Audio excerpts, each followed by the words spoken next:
How's everybody doing? Quick video today. Reason we're outside my yard. Sun's out. It's really nice. I have a yard, so I can still be quarantined in the yard, technically. They haven't really told us to stay indoors here in Washington State yet. They're not like we're not on lockdown like California and stuff. But I thought it'd be good regardless just to do a video outside with the wind blowing around, the sun out, just for you guys that are cooped up in your apartments and stuff, just to give you something different to look at. But the video today is our spec comparison between Xbox Series X and PS5. Now, before you click off this, because I know there's a ton of them out there, we're not going to really dive into like all the nitty gritty stuff. What I'm going to do is look at the specs and tell you guys as the end consumer what you can really honestly expect from these consoles, because I've not seen a lot of really good videos breaking that down, and why things are designed the way they are and other things like that. Now, I'm not for PS5, for Xbox, but I will tell you I'm looking a little bit more forward to Xbox Series X. And a lot of it has to do with I'm not really into a lot of Sony's first-party stuff. I know it's blasphemy for people that are whatever you like to play. That's obviously going to be the major deciding factor in all this. With that being said, let's get into this. Okay, so first off, we're going to start off with the SoC. The SoC is short for System on a Chip. So they don't have like a CPU, GPU standalone anymore. What they do is they combine them together on one single piece of silicon, and this cuts down on cost. Because we're at the point now where transistors are so small, we can shove everything into one single microprocessor. So for the Series X, they're doing 8 Zen 2 cores. Same thing for the PS5. And for the GPU, it's got a little bit more grunt or power. They use what's called compute units, and each compute unit has a certain amount of like smaller, kind of dumber processors called stream processors. And think of it as kind of like bees in a beehive. And I'm sorry for people who understand this stuff already. I'm just trying to break it down simple for everybody. But it's a parallel processor because as the workload comes down, all those cores work in synchronization together, and you can add more compute units to make a more powerful GPU or parallel processor. Okay, so for Xbox Series X, they have 52 CUs, but there's actually 56 on the die. That's important, and they're running at a clock speed of 1.825 gigahertz. Also, you have to keep in mind it's an Xbox, so it has the advantage of already having stuff that's been developed, like direct ray tracing, direct sound, all that stuff. It's running off DirectX. PS5 has 36 CUs. There's a reason for that. We'll get into that in a minute. And they have capped clocks. So their 8-core Ryzen is capped at 3.5 gigahertz. Their GPU is capped at 2.23 gigahertz. Now, the reason I say capped, and if you look at the speeds on the Series X, they're allowing you to run with simultaneous multi-threading on and off. It doesn't really matter to you, the end user. It does affect the clock speed a little bit. It's 3.8 gigahertz on their CPU and 3.66. So they are running slightly faster than PS5. And they're also running those speeds, depending on what mode it's on, constantly. They're not slowing down, they're not speeding up, they're not doing any of that, where PS5 is ramping their clocks up and down. So from a developer standpoint and to the end user after that, for a developer, it's easier to know what your clocks are, and that way you know what you're gunning for. So like if you're making a game and you've got your development tools up, and you can see like, oh, this looks like this is stuttering or slowing down. I'm looking at frame rate counter. It's dropping below 60 or whatever. And then you look at what your CPU usage, and you can say like the CPU is maxed out at 100% or GPU is maxed out at 100% here. You can dial things back, and you can dial settings back so you don't put so much of a load on these processors. And then it'll help you like level out that frame rate and stuff like that. So it really helps and speeds up development in that way to have capped clocks right out of the box. Where when you have a boost clocks can be a little bit more of a problem, because you could run through your tests, you could have a drop down to 60, like and it's depending on the temperature speed of the chip too, or the temperature, I should say, of the chip is how fast the speed goes and all that. So if you're not having really high temps, like you just started the system up, you might see a perfect run next time you go through, and then all of a sudden you got like drops and stuff like that, or you might not missed it, or you might not caught it when you were developing it, but then when the end user gets it, they start having drops and stuff because maybe like the cooling system's slightly different from what it is in the test unit. There's a lot of different variables being introduced there that you probably don't get as much of when you lock the clocks in place. So I see what Sony's trying to do here with the boost clocks, and the way their theory is, if you're not using as much CPU, that can downclock and that power can go to the GPU to clock itself up and vice versa. So it's kind of like a seesaw. It's trying to balance itself. But if it was me personally, I would rather have the lock clocks. So I have to kind of give that one to Xbox. As far as raw power, just because there's so many more CUs on the Series X, I'm going to have to give it to them for that one too. Now, I'm not saying what the PS5 has is bad. In all honesty, they're so close to each other, and engines can scale, and you have variable refresh rate, which can make up for the weird boost clock stuff going on the PS5. It's very not typical to see engines anymore not running with a variable resolution and stuff like that. So you might see some slight differences, but you'd really have to like really not be playing the game and just sitting there and staring at the screen and notice differences in the pixels and stuff. So at the end of the day, both consoles are close enough to each other that you're probably gonna have a pretty similar experience on both. Okay, memory. Both systems running 16 gigabytes of GDDR6.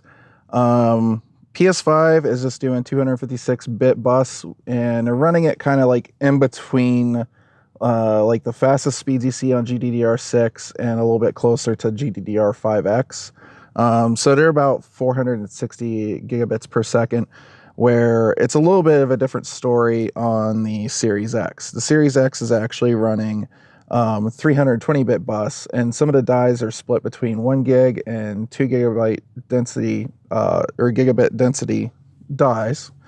And those dies are running at different speeds and different memory pools. So there's 6 gigs of memory that's running more closer to GDDR5. So it's like 336 gigabits per second. So it's not really even running like GDDR6 speed. So you could actually have pretty much like failed GDDR6 memory coming off the line that's failed its spec, but it's still usable for this. So that's kind of like a cool cost-cutting feature in a way. And then the other 10 gigs that they're using is really fast at 560 gigabit per second. So, and once again, that's paired with 1 and 2 gig density dies. So that makes it so they can kind of pick and choose. And as dies are coming off, it's easier for them to find dies to fill into that system. And so when it comes to the 6 gigs, the slower 6 gigs, 2.5 of that's for the OS. And the other 3.5 is for like CPU tasks and stuff that's not like really super time dependent, where that memory is going to be more than fast enough. So it was actually a very smart decision for Microsoft to keep costs down. All right, so for internal storage, they're both doing solid state drives. Solid state drives are a good choice. I know it's what a lot of developers have been really wanting. Hard drives are just insanely slow, though. Sometimes you see people work around it in amazing ways. Like Doom Eternal on the One X is stupid fast for being like a 5400 RPM drive. However, having SSD is overall a really good choice for developers and allows them to do things that weren't possible before because they had to like design around the read-write speeds of slower drives. And so for the Xbox, they have a 1 terabyte SSD, which I prefer. It's NVMe PCI 4.0. They do have a heat sink on it, so once again, like the clocks of the CPU, GPU, it kind of delivers consistent performance that you can count on. And they also have these like little Seagate expansion M.2s that slide in the back, and they look like memory cards that you would have got back in the day for your system. However, it's a slower drive. PS5, PlayStation, I think, kind of went apeshit with the SSD, and so they're saying their games are going to start up instantaneously, like within like 1 second. That's great. They have a little bit less memory at 825 gigabytes per second, or 825 gigabytes, and they're doing about 5.5 gigs a second, which is insane. There's not NVMe 4.0 drives that can do that right now. They are going to allow you to expand that through regular M.2. The trick to that is right now there's not M.2s that exist that can keep up to the read-write speeds that the PS5 apparently needs to operate. So that's kind of a bit of a trick. So they say they're going to validate certain drives and recommend certain drives for people to use, but I think they should have just gone the proprietary route as well and just let people cough up an extra, 30, 40 bucks or whatever it is, instead of having confusion on the market for what's expandable, what's not, having the possibility of somebody just buying something and being like, oh, that looks like that'll fit, and then it doesn't work. The SSD will be cool for Sony first party. So you'll get a lot of benefits. You'll get a lot of like the really fast read speeds for between worlds and fast travel and all this stuff that they're talking about. But Sony, once again, has kind of like done the Sony thing and forgot that the rest of the world has to develop games for other devices. And although I do think you'll see load times like a few seconds quicker than on the Series X, thanks to that faster read speed on the drive. I think when it comes down to all the things they're touting about, like, using it as like part of the game design and all that, you can't ask developers to just simply do that for your device when they need to make a wide as profit as margin as possible and design it for everybody else. That's where Microsoft, I think, has the more realistic machine here. They designed something that's nice and powerful, easy for the developer to wrap their head around, but also nothing too crazy or proprietary to make it so they're asking for something that, is not going to be available somewhere else for the developer to use, if that makes any sense. So we'll have to see how Sony first party uses the SSD. As far as like the other games, it's just kind of like, faster load times pretty much. When it comes to Xbox, the one thing I did see is they have this resume feature. So basically they're taking all the RAM data in your game and allowing you to dump it to your SSD and save it. This allows you to do instantaneous, like basically save states up to 4 games is what they're saying. And out of those 4 games in those save states, you're able to just go between each game between 3 to 5 seconds.